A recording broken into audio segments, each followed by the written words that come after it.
Good evening friends, once again welcome to the my channel Surendra Udana IAS academy. जैसे कि मैंने last कुछ video में आपको बताया कि IAS की प्रिपरेशन से पहले हमारे को कुछ इम्पोर्टेंट बातों का ध्यान रखना बहुत ज़रूरी है। कि प्रिपरेशन तो आपने स्टार्ट कर दी है, आज स्टार्ट कर दो, कल स्टार्ट कर दो, कोई भी कोचिंग इंस्टीट्यूट ज्वाइन करो, पैसे दो, पेमेंट दो और आप स्टार्ट कर दो। लेकिन उसके स्टार्ट करने के बाद जो चीज़ें चैलेंजेस वगैरह आती हैं उसको वो चैलेंजेस को अगर हम पहले ध्यान में रख लें तो जो हमारा जो टाइम है, पैसा है और भी बहुत सी चीज़ें हैं जो उस डोनेशन में जो हमारे को दिक्कतें आती हैं, उन सब चीज़ों से हम बच सकते हैं। तो उसी रिगार्डिंग डैट मैं आपको कुछ बातें बताना चाहूँगा, जिसमें मैं पिछली वीडियो में मैंने बताया था मेंटल कंडीशनिंग। मेंटल कंडीशनिंग से मैंने बताया था कि हम बचपन से हम हमारे माइंड को इस तरह से कंडीशन किया जाता है कि तुम नहीं कर सकता, तू नहीं कर सकता। बच्चे को बोला जाता है, जिस वजह से उसके दिमाग में बैठ जाता है कि शायद मैं चीज़ ये नहीं कर पाऊँगा जो चीज़ें मैंने सोची है। तो ये वाली जो मेंटल कंडीशनिंग है, पता नहीं हम कौन सी एज में इस समय, क्या था हम अभी छोटी क्लासेस के अंदर है, क्या था हम ग्रेजुएट होने वाले हैं, क्या था हम प्रिपरेशन के लिए इस बिल्कुल स्टार्ट करने वाले हैं। तो ये मेंटल कंडीशन एक दिन में तो चेंज होगी नहीं, क्योंकि ये बड़े लंबे समय से आपके दिमाग में बैठाई गई है। लेकिन इसको हम एक कंटिन्यूस एफर्ट के थ्रू इसको हम चेंज कर सकते हैं। अपने कॉन्शियस एफर्ट से हम सबकॉन्शियस माइंड के अंदर अगर रेगुलर हम ये चीज़ डालते जाएं कि मैं भी IAS कर सकता हूँ, मैं भी IAS टॉप कर सकता हूँ।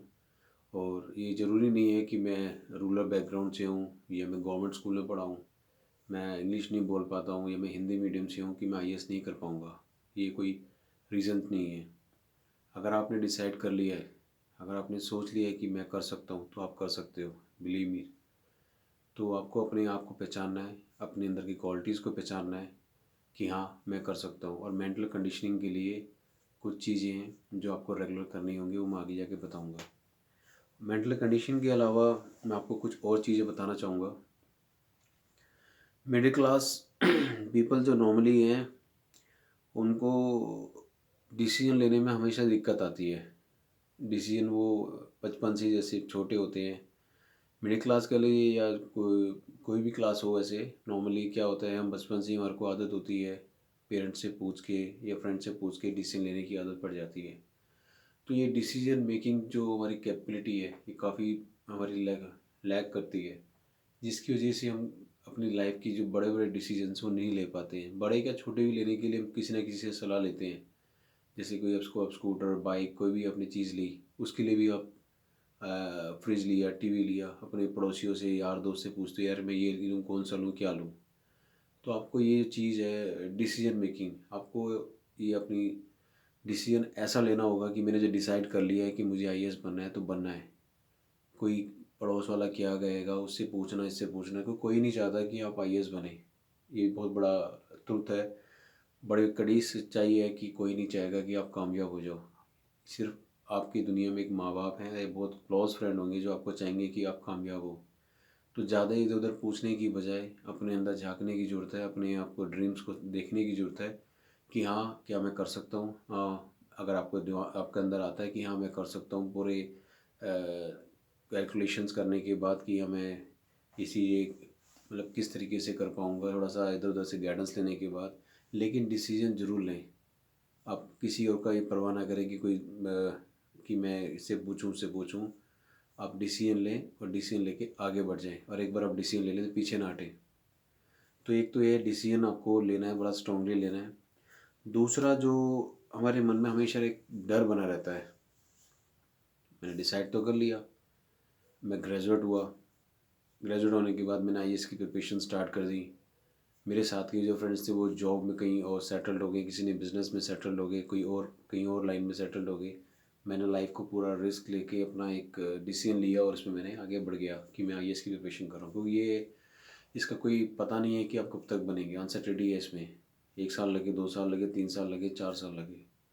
तो मन में एक फ़ियर होता है, क्या मैं बन पाऊँगा, क्या इतने समय में मैं कर पाऊँगा जितना समय मेरे पे है। तो ये डिफरेंट डिफरेंट फ़ियर्स हैं। ये फ़ियर्स कहाँ हैं? हमारे अंदर के फ़ियर्स हैं। किसने कहा कि आपको 21 साल की उम्र के बाद ही तैयारी करनी है? किसने कहा कि आपको ग्रेजुएट होने के बाद ही तैयारी करनी है? क्यों नहीं हम 9th क्लास से स्टार्ट कर दें? 9 10th 11th 12th के अंदर अपना बेस स्ट्रॉन्ग कर ले, ग्रेजुएशन के अंदर 3 साल के अंदर हम पूरी प्रिपरेशन कंप्लीट कर दें। क्यों ना हम 21 साल के होते ही, जैसे इसकी जो मिनिमम एज है, पहले अटेम्प्ट में इसको क्लियर कर दें with full revision with coaching institute आप अटेंड कर सकते हैं during the period of your graduation also. तो ये जो अंदर का फियर है आपको, ये आपको हमेशा तंग करते रहेंगे। इस फियर को आपको ध्यान रखना है, इस फियर को आपको बिल्कुल अपने ऊपर हावी नहीं होने देना है, जो आपको इस ड्यूरेशन ऑफ प्रिपरेशन आपको बड़ा नुकसान करेगा। दूसरा, अब ये फियर दूसरा कि ये भी होता है कि फियर के अलावा कि मैं कर पाऊँगा, आई कैन और आई कांट, ये दो चीज़ें हैं बड़ी लाइफ में रहती हैं। आई कैन और आई कांट को मैं एक छोटी सी स्टोरी के थ्रू बताना चाहूँगा। स्कूल में एक टीचर होती है, वो एक एक्टिविटी करती है, बच्चों को बोलती है कि एक पेपर पे लिखो कि आई कांट। आई कांट को लिखा और पेपर को बनाया और उसको सबने एक जगह सबमिट करा दिया टीचर के पास बच्ची को, और उसको लेके सारे चले ग्राउंड में। मैम ने बोला चलो ग्राउंड में चलते हैं। ग्राउंड में जाकर फिर उन्होंने जितनी भी पर्चियाँ थी उसको गड्ढा खोद के उन सब पर्चियों को दबा दिया, और उसके बाद बोला आज के बाद आई कांट की डेथ हो चुकी है और उसको हमने दफना दिया है, तो आई कांट की कोई जगह नहीं है हमारे जीवन के अंदर। तो आई कांट की डेथ हो चुकी है, तो हमेशा हमें अपने अंदर आई कैन एटीट्यूड बना के रखना है, और हमारे पे कोई ऑप्शन ही नहीं है, क्योंकि आई कांट की तो हमने अभी भी दाह संस्कार करके आए हैं, उसको दबा के आए हैं। तो आई कैन एटीट्यूड बड़ा मैटर करता है, आई कांट को अपने ऊपर हावी नहीं होने देना है। और दूसरा सबसे इम्पोर्टेंट बात जो है कि अगर इस ड्यूरेशन में आपको ये ध्यान रखना है कि आप किस तरीके के लोगों के सर्कल में हैं, क्योंकि आप अपने 5 लोगों की आप एवरेज में अगर पूरे साल भर रहते हो, उसी तरीके के बंदे आप बन जाते हो। तो आपको अपनी ध्यान रखना है कि आप किस तरीके के लोगों की संगत में हैं, पॉजिटिव पीपल्स की संगत में आपको रहना है। और इस पूरी ड्यूरेशन में आपको थोड़ा सेक्रीफाइसेस भी करने हैं अपनी लाइफ को, जैसे होली दिवाली शादी ब्याह ये सब चीज़ें आपको अवॉइड करनी है।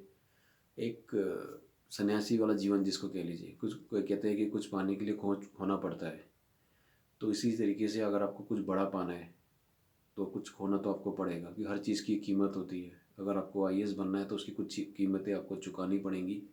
वो कीमतें आपकी हार्ड वर्क के फॉर्म में हो सकती है, वो कीमत आपकी सेक्रीफाइसेस के फॉर्म में हो सकती है, वो कीमत आपकी बहुत ज़्यादा पढ़ाई करने के फॉर्म में हो सकती है। तो डिफरेंट डिफरेंट आपको कीमतें चुकानी पड़ सकती हैं, उसके लिए आपको तैयार रहना है, क्योंकि ये सिर्फ आपकी लाइफ का सवाल नहीं है, ये आने वाली जनरेशन्स की लाइफ का सवाल है। सपोज़ कीजिए अगर आप फैमिली में पहले मेंबर हैं जो इसकी तैयारी कर रहे हैं, आप कामयाब हो जाते हैं, तो आप कामयाब नहीं होते हैं सिर्फ क्योंकि आपकी अभी अगर शादी नहीं हुई है, आप आईएएस ऑफिसर बन जाते हैं, तो आपकी शादी भी एक आईएएस आईपीएस या कुछ अच्छे बैकग्राउंड से होगी या अच्छी ऑफिसर से होगी। अगर ना भी हो तो आपकी शादी होती है, उसके बाद आपके बच्चे होते हैं, तो उनको भी आप ये रास्ता दिखा सकेंगे। तो ये एक जनरेशन का सवाल नहीं है, आने वाली काफ़ी सारी जनरेशन्स का सवाल है। तो इसलिए आपको यही बड़े सीरियसनेस के साथ अपनी लाइफ को और इस तरफ लेके जाना है। और एक बार आपने डिसीजन लेना है तो पीछे मुड़ के नहीं देखना है, किसी से कोई परमिशन नहीं लेनी है कि मैं तैयारी करूँ नहीं करूँ, कोई नहीं चाहेगा कि आप तैयारी करें। तो ये सब चीज़ें सब बताते हुए आपको मैं वंस अगेन मैं आपको क्या कहते हैं, आपको बेस्ट ऑफ लक कहूँगा, और कहूँगा कि आप इन सब चीज़ों का ध्यान रखें जो बातें बता रहा हूँ मैं। ख़त्म करने से पहले थोड़ा सा मैं आपको एक स्टोरी और बताना चाहूँगा। एक छोटी सी स्टोरी है जिसके अंदर एक एक पहलवान होता है, वो काफ़ी फेमस पहलवान होता है वो, और उसका वो काफ़ी सारी कुश्तियाँ लड़ता है। लेकिन एक टाइम उसका ऐसा दौर आता है कि वो हारने लग जाता है, तो उसका लेवल ऑफ कॉन्फिडेंस बहुत डाउन हो जाता है। वो सोचता है कि मैं तो कुछ कर ही नहीं पाऊँगा जीवन में, मैं तो हारता जा रहा हूँ। तो उसका जो गुरु होता है, जो उसका मेंटर होता है, उसके मोराल को बूस्टअप करने के लिए वो क्या करता है कि उसको किसी एक कमज़ोर पहलवान से उसकी रेसलिंग करा देता है, कुश्ती करा देता है। तो वो 2-3 ऐसे कमज़ोर पहलवान से उसकी कुश्ती करा देता है, तो उनको हरा देता है। वो कहता है यार मेरे में तो सारी एबिलिटी हैं, सारे स्किल्स हैं, मैं तो हरा सकता हूँ। तो ये फिर ऐसे ही अचानक वो उसको एक बड़े ताकतवर पहलवान से भी उसको लड़ा देता है वो उसको भी हरा देता है, लेकिन उसको पता नहीं होता है कि वो उससे भी ज़्यादा ताकतवर होता है। तो इस तरीके से जो उसका गुरु है उसको ये जो मन मन के अंदर जो मिथ बैठा हुआ था कि मैं नहीं कर सकता, वो जो मिथ उसको दूर करता है। तो इस स्टोरी से ये प्रूफ होता है कि everything is in your mind. अगर आपने डिसाइड कर लिया, अगर आपने सोच लिया है कि हाँ मुझे करना है, तो आप कर सकते हो। बिलीव मी, आप कर सकते हो।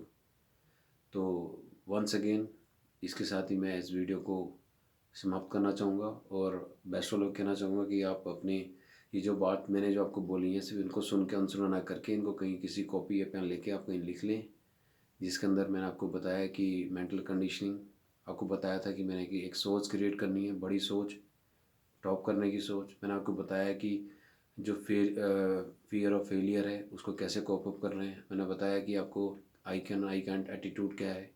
तो इन सब चीज़ों को आप सुन के अनसुना ना करके कहीं लिख लें और सोच लें कि मेरे को इस पूरे ड्यूरेशन में 1 डेढ़ 2 साल के ड्यूरेशन के अंदर मेरे को एक सेक्रीफाइस वाली ज़िंदगी जीनी है, मेरे को बनना है। और ये मेरा ही खुद का सवाल नहीं है, मेरी आने वाली जनरेशन्स के लिए मेरे को अपनी अच्छी लाइफ के साथ साथ मेरे को आने वाली जनरेशन की लाइफ भी अच्छी बनानी है। तो उसके लिए मेरे को आज मेहनत करूँगा, तो मेरा, मेरे परिवार का, मेरे पूरे ख़ानदान का, मेरी आने वाली लाइफ का, लोगों का, सबका मेरा भला होगा। तो इसी के साथ मैं ये वीडियो समाप्त करता हूँ और आपसे उम्मीद करूँगा अगर आपको इसमें कुछ भी अगर अच्छा लगा तो do share this video with your friends, relative, and all those people who are interested in doing preparation for the IAS examination. These are my some of my initial videos, because अभी तक मैंने आपको बिल्कुल भी start नहीं करा है prelims, mains, interview and all that. मैं चाह रहा हूँ कि आपका माइंड, मेंटल जो उस समय जो ड्यूरेशन मेंटली आप इतने स्ट्रॉन्ग हो जाएंगे जब आपकी प्रिपरेशन स्टार्ट हो। Once you start your preparation, उस ड्यूरेशन में आपको कोई बाधा ना आए। जैसे गाड़ी को चलाना हम सीखते हैं, गाड़ी को हम स्टार्ट करते हैं, पहले स्टार्ट करते हैं, पहला गियर डालते हैं, दूसरा तीसरा चौथा, तब गाड़ी अपनी मूवमेंट पे बड़ी तेज़ी से आती है। तो इसी तरीके से मैं चाह रहा हूँ कि आपको मैं इनिशियली आपको मेंटली स्ट्रॉन्ग बना दूँ, आपका डिसीजन मेकिंग में आपकी हेल्प कर दूँ। उसके बाद आप एक बार स्टार्ट हो जाओ तो आप रुको ना, सिर्फ बन के बाहर निकलो। सो अगर उसमें आपको कुछ भी अगर आपको पसंद आया हो वीडियो में आपको, तो please do share with your friend.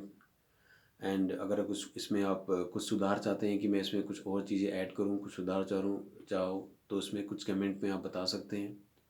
और इसी के साथ मैं आपको ये वीडियो में अंत करना चाहूँगा। मिलता हूँ फिर आपके साथ नेक्स्ट वीडियो में, जिसमें मैं कुछ और अच्छी चीज़ें आपको ऐड ऑन कराऊँगा। और जिस तरह से मैं ये ओरली आपको लेक्चर दे रहा हूँ, कोशिश करूँगा कि किसी ये सब चीज़ें मैं आपको रिटर्न में आपको with the help of marker और वाइट बोर्ड के थ्रू आपको बता सकूं। क्योंकि मेरा बिलीव है कि सुनी हुई बातें आदमी को बोर करती हैं, लिखत में दी हुई चीज़ें या पिक्टोरियल फॉर्म में चीज़ें रिटेन करने में हेल्प करती हैं और आदमी आगे चीज़ों को रिटेन कर पाता है। तो thank you once again for watching my video. Have a nice day. Good night. Take care of yourself. Bye bye.